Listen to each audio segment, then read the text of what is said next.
Welcome to Untold Stories of Freddie Mercury. If this is your first time here, make sure to subscribe and let us know in the comments where in the world you're watching from. And now, let's dive into today's unforgettable story. November 23rd, 1991. The autumn rain tapped gently against the windows of Garden Lodge, Freddie Mercury's Kensington mansion, as if the world itself was keeping vigil. Inside the Georgian townhouse that had been his sanctuary for over a decade, time seemed to move differently. The walls, adorned with Japanese art and antique furniture, held the echoes of laughter from better days, but now they witnessed something far more profound, the quiet dignity of a man facing his final hours. Mary Austin sat in the familiar armchair beside Freddie's bed, her presence as constant as breathing. She had been there through everything: the meteoric rise of Queen, the wild parties, the creative genius, and now this. The woman who had been his first love, his closest confidant, and the keeper of his deepest truths, watched over him with the devotion that had never wavered in 20 years. The medication had taken its toll, but Freddie's eyes still held that unmistakable spark, dimmed perhaps, but never extinguished. His body, once commanding stages before hundreds of thousands, now seemed fragile beneath the Egyptian cotton sheets. Yet there was something in his demeanor that suggested he was gathering strength for something important, something that had been weighing on his heart. Throughout the morning, a parade of loved ones had come and gone. Jim Hutton, his partner of 6 years, had been by his side almost constantly. The remaining members of Queen, Brian and Roger and John, had visited earlier in the week, their final conversations heavy with unspoken goodbyes. But it was Mary's presence that seemed to anchor Freddie to this world, her familiar perfume and gentle touch providing comfort that no amount of morphine could match. The house staff moved like ghosts through the corridors, their footsteps muffled on the Persian rugs. They had been with Freddie long enough to understand the gravity of these moments, their loyalty extending far beyond their duties. Even Delilah, his beloved tortoiseshell cat, seemed to sense the solemnity, curling quietly at the foot of the bed rather than demanding her usual attention. As the afternoon light began to fade, casting long shadows across the room, Freddie's breathing became more labored. The oxygen mask that had become his constant companion rested nearby, but he had pushed it aside, determined to speak clearly. There was something urgent in his manner, a restlessness that suggested he was fighting against time itself. Mary noticed the change immediately. After 2 decades of knowing every nuance of his expressions, every shift in his mood, she could read him like a beloved book. She leaned closer, her hand finding his beneath the covers. His fingers, still adorned with the rings that had become his trademark, felt cold but squeezed back with surprising strength. The secret that had been burning within him for months was finally ready to emerge. It wasn't about his illness. That battle had been fought in private, with characteristic courage and stubborn pride. It wasn't about his music or his legacy. Those would speak for themselves long after he was gone. This was something deeper, more personal, something that only Mary could understand and carry forward. The weight of unspoken words hung in the air between them, 20 years of shared history creating an intimacy that transcended the need for elaborate explanations. Whatever Freddie was about to reveal would change everything Mary thought she knew about the man she had loved in every possible way except the one that society expected. The silence between them was not empty. It was full of everything they had shared. Mary's mind drifted back to that first meeting in 1970, when Freddie was still Farrokh Bulsara, a young art student with dreams bigger than his bank account. She had been 19, working at Biba, the trendy boutique in Kensington, when this exotic stranger with the overbite and magnetic presence had walked into her life and changed everything.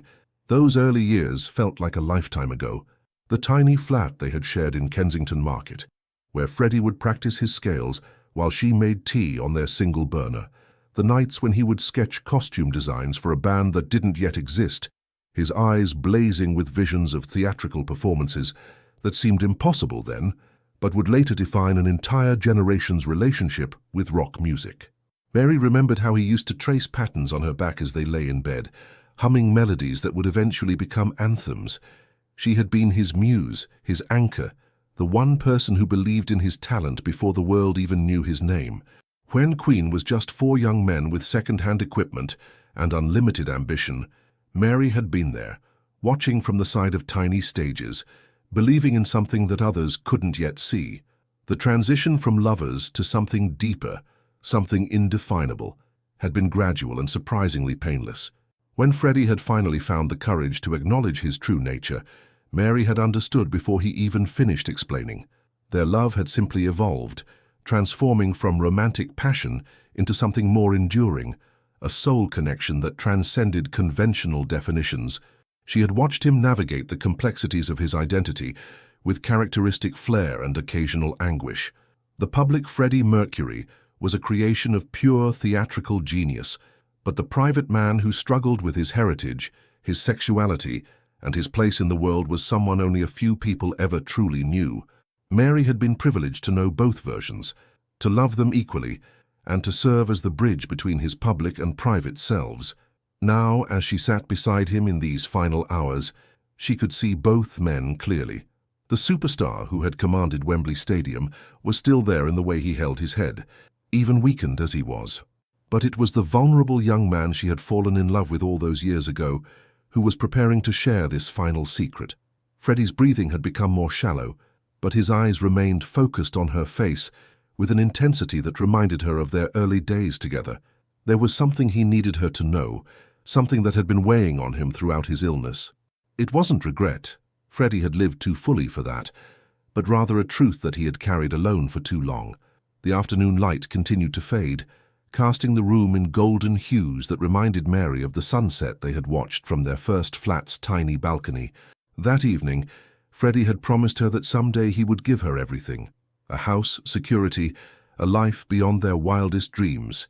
He had kept that promise and more, but what he was about to reveal would prove that his generosity extended far beyond material gifts. Jim Hutton appeared briefly in the doorway, his own grief evident in every line of his face. The two most important people in Freddie's life acknowledged each other with a nod of mutual understanding. They had long ago moved beyond jealousy or competition. Both knew that Freddie's capacity for love was vast enough to encompass them both, in different but equally meaningful ways. As Jim quietly withdrew, giving them privacy for what they both sensed was a crucial moment, Mary felt Freddie's grip on her hand tighten slightly. His lips moved as if he was rehearsing words, preparing to share something that had been locked away in his heart. The secret that was about to emerge would reveal the depth of his love for her in a way that would both break her heart and heal it simultaneously. The weight of anticipation filled the room as Freddie gathered the strength to speak the words that would change everything. The grandfather clock in the hallway chimed 4 times, its resonant tone echoing through Garden Lodge like a gentle reminder that time was becoming precious. Freddie's eyes followed the sound, then returned to Mary's face with a look she had seen only a few times before, during the recording of Bohemian Rhapsody, when he was trying to explain his vision to the band, and on the night he had first told her about his diagnosis.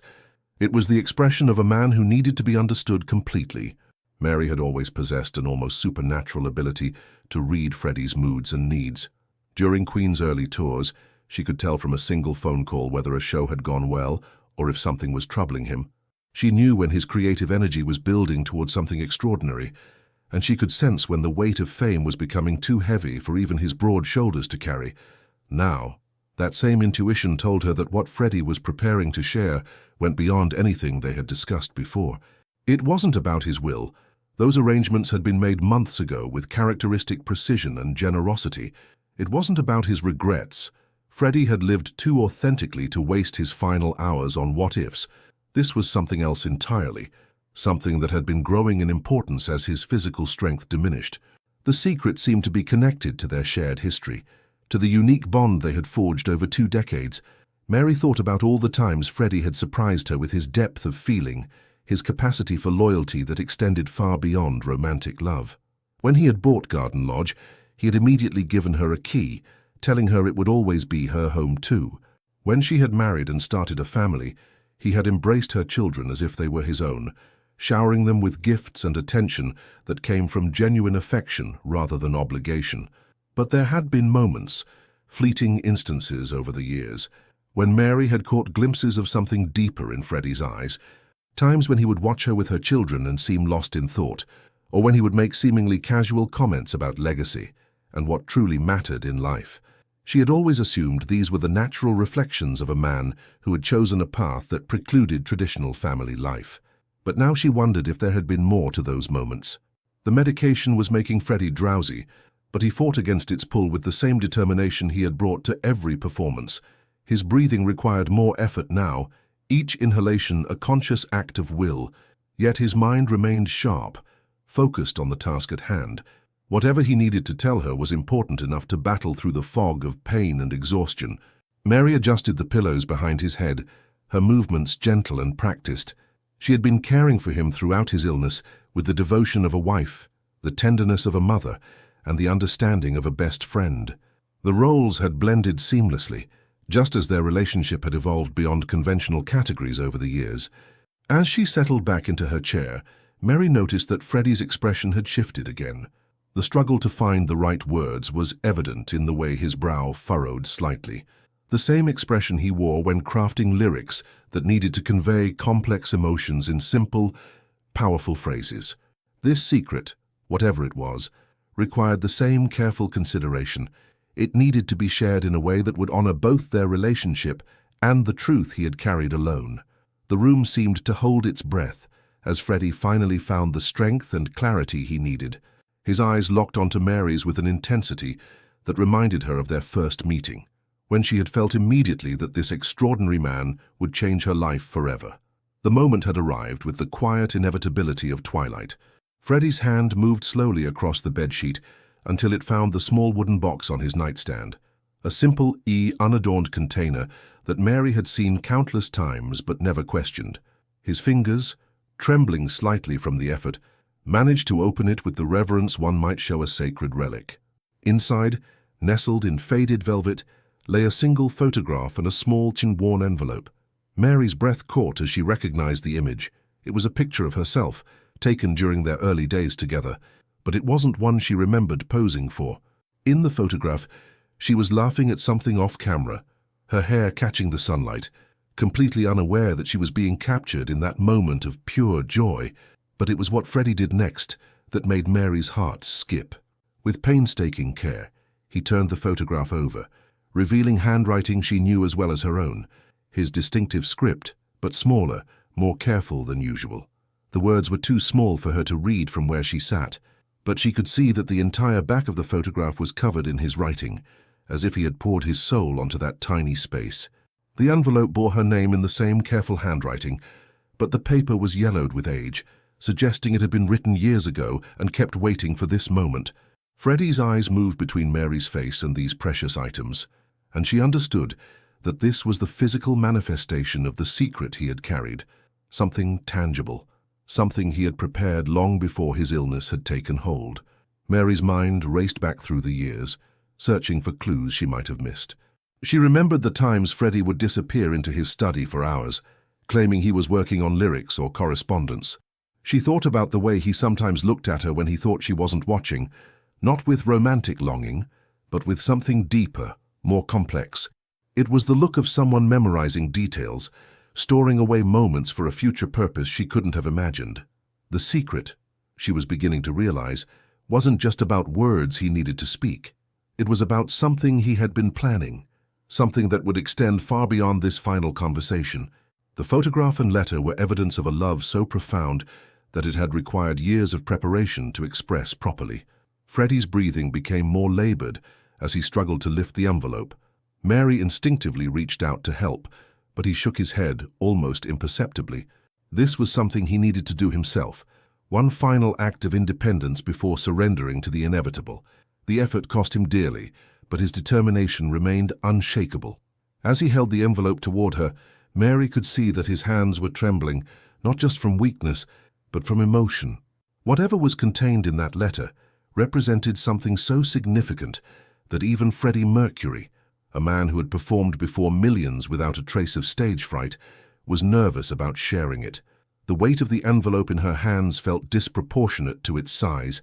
Mary understood instinctively that this wasn't just a letter, it was a legacy, a final gift that would reshape everything she thought she knew about their relationship. The careful way Freddie had preserved it, the reverence with which he had kept it safe all these years, suggested that this secret had been the most precious thing in his possession. Outside, the November rain continued its gentle percussion against the windows, but inside Garden Lodge, time seemed suspended. Mary held the envelope without opening it, sensing that once she read its contents, their relationship would be forever changed, not diminished, but transformed into something even more extraordinary than she had ever imagined possible. With trembling fingers, Mary carefully opened the envelope, mindful that she was handling something Freddie had treasured for years. The paper inside was thick, expensive, the kind he used for his most important correspondence. As she unfolded it, she could see that it was filled with his handwriting, but this wasn't the hurried scrawl of song lyrics or quick notes. Every word had been crafted with deliberate care, each sentence a testament to the thought and love that had gone into its creation. The date at the top made her breath catch. It was from 1985, 6 years ago, written during the height of Queen's success, but long before his diagnosis. This wasn't a deathbed confession born of desperation. It was something he had felt compelled to document when he was still healthy, still believing he had decades ahead of him. As Mary began to read, the true nature of Freddie's secret began to unfold. The letter wasn't about regret or missed opportunities. It was about a love so profound that it had transcended every conventional boundary. He had written about watching her become a mother, about the way her face lit up when she held her children, about how those moments had awakened something in him that he had never expected to feel. The secret was this: Freddie had spent years imagining what it would have been like if circumstances had been different, if he could have given her the family she deserved while still being true to himself. But more than that, he had been carrying the weight of knowing that in another life, in another world where love wasn't constrained by society's expectations, she would have been the mother of his children. The letter revealed that he had often dreamed of a parallel existence where they could have had everything together: the music, the love, the family, the shared legacy. He wrote about watching her with her sons and feeling a fierce protectiveness that went beyond friendship, beyond their complicated history. He described moments when he had to stop himself from claiming them as his own, not out of jealousy toward her husband, but out of a love so deep that it made him want to be part of every aspect of her life. But the most stunning revelation was yet to come. Freddie had written about his decision to leave her everything, not just his material possessions, but his entire legacy, because in his heart, she had always been his true family. The house, the royalties, the future earnings from Queen's music, everything would be hers because she was the only person who had loved both versions of himself, the vulnerable young man and the global superstar. Mary's eyes filled with tears as she read his explanation of why he had never spoken these feelings aloud. It wasn't because he was ashamed or uncertain. It was because he knew that voicing them would have placed an impossible burden on her. She had her own life, her own family, her own happiness to protect. His love for her was so complete that it included wanting her to be free from the weight of his deepest emotions. The letter continued with his promise that this confession would remain sealed until his final days, when he would finally have the courage to share it.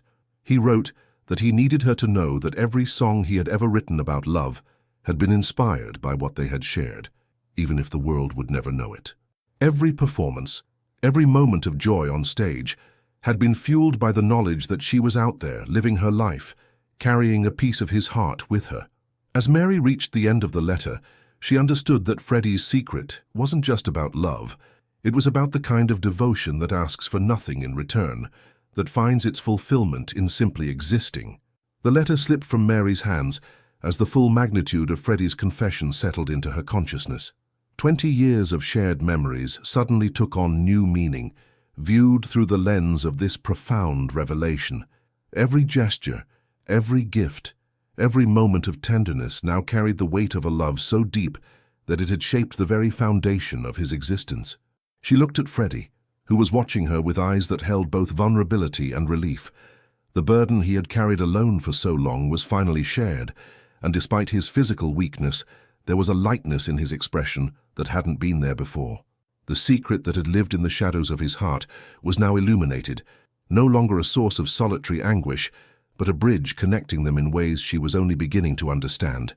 Mary's mind raced through countless moments that now made perfect sense. The way Freddie had insisted on being present for every milestone in her children's lives, arriving with elaborate gifts and genuine enthusiasm that went far beyond the obligations of friendship. The times he had held her sons, his face soft with an emotion she had attributed to his natural affection for children, but which she now recognized as something far more profound. She remembered the night her first son was born, how Freddie had paced the hospital waiting room like an expectant father, his usual theatrical composure replaced by raw anxiety. When the nurse had finally allowed him to hold the baby, Mary had watched through the window as this man who commanded stadiums full of people had cradled her infant son with trembling hands, tears streaming down his face. At the time, she had been touched by his emotional response, but now she understood that he had been holding the child he had dreamed of having with her. The financial arrangements he had made suddenly took on deeper significance. What she had interpreted as generous friendship was actually the actions of a man providing for his chosen family. Every decision about his estate, every careful legal document, had been crafted with the precision of someone ensuring that his deepest love would be protected and honored long after his death. Mary felt a complex mixture of emotions washing over her: grief for the pain Freddie had endured in silence, gratitude for the depth of his love, and a profound sadness for the life they might have shared in a different world. But there was also something else, a recognition that what they had actually shared was perhaps even more precious than any conventional relationship could have been. Their love had been tested by time, by fame, by the complexities of identity and desire, and it had emerged stronger than any traditional bond. They had created something unique, a connection that transcended categories, that had allowed them both to grow and change while remaining fundamentally linked. Freddie had loved her enough to set her free to find happiness elsewhere, while keeping a space in his heart that belonged only to her. The photograph he had treasured all these years now made perfect sense. It captured her in a moment of pure joy, unguarded and natural, and he had kept it as a talisman of everything he cherished about her. The careful handwriting on the back, which she could now see contained dates and memories, was his way of preserving their shared history in tangible form. As the afternoon light continued to fade, Mary understood that this revelation wasn't meant to burden her with regret or guilt. Instead, it was Freddie's final gift, the truth of how deeply he had loved her, how completely she had shaped his understanding of what it meant to care for another person. He had waited until these final hours to share it because he wanted her to carry this knowledge forward, to understand that their connection would continue beyond his physical presence. The room had grown darker as evening approached, but neither Mary nor Freddie reached for the lamp. The dim light seemed appropriate for this sacred moment, creating an intimate cocoon that held their shared understanding. Mary carefully folded the letter and placed it back in the envelope, her movements deliberate and reverent. This wasn't just a piece of paper. It was a testament to a love that had defied every conventional definition. As she looked at Freddie, Mary saw something she had never witnessed before: complete peace. The restlessness that had always driven him, the creative energy that had made him pace rooms and gesture wildly, while explaining his visions, had finally settled into profound stillness. The secret that had lived within him for so long was no longer a burden to carry alone. In sharing it, he had completed something essential, a final act of honesty that allowed him to face what was coming with dignity intact. Mary reached for his hand again, and this time her touch carried new meaning. She wasn't just comforting a dying friend. She was acknowledging the depth of connection they had always shared, but never fully understood. Her fingers intertwined with his, and in that simple gesture, she communicated everything that words could never express: gratitude, love, understanding, and acceptance of the beautiful complexity of their relationship. The weight of unspoken emotions that had existed between them for years had finally been lifted. Mary realized that on some unconscious level, she had always sensed the depth of Freddie's feelings. There had been moments, fleeting instances when their eyes met across a room, or when he would watch her with an expression of such tenderness that it took her breath away, when she had glimpsed something profound beneath the surface of their friendship. Now she understood that those moments hadn't been her imagination. They had been windows into a heart that loved her so completely that it had reshaped his entire understanding of what family meant. Freddie had created his own definition of devotion, one that honored both his authentic self and his deepest emotions without demanding anything in return. The grandfather clock chimed again, marking another hour in their final day together. But time no longer felt like an enemy rushing toward an inevitable conclusion. Instead, it had become a gift, allowing them to exist in this space of complete understanding. Mary found herself memorizing every detail of this moment.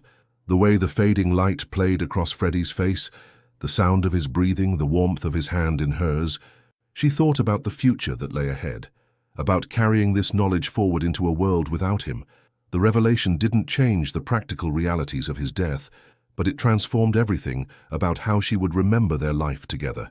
Every memory was now illuminated by the understanding of how deeply she had been loved, how completely she had been cherished by one of the most extraordinary people who had ever lived.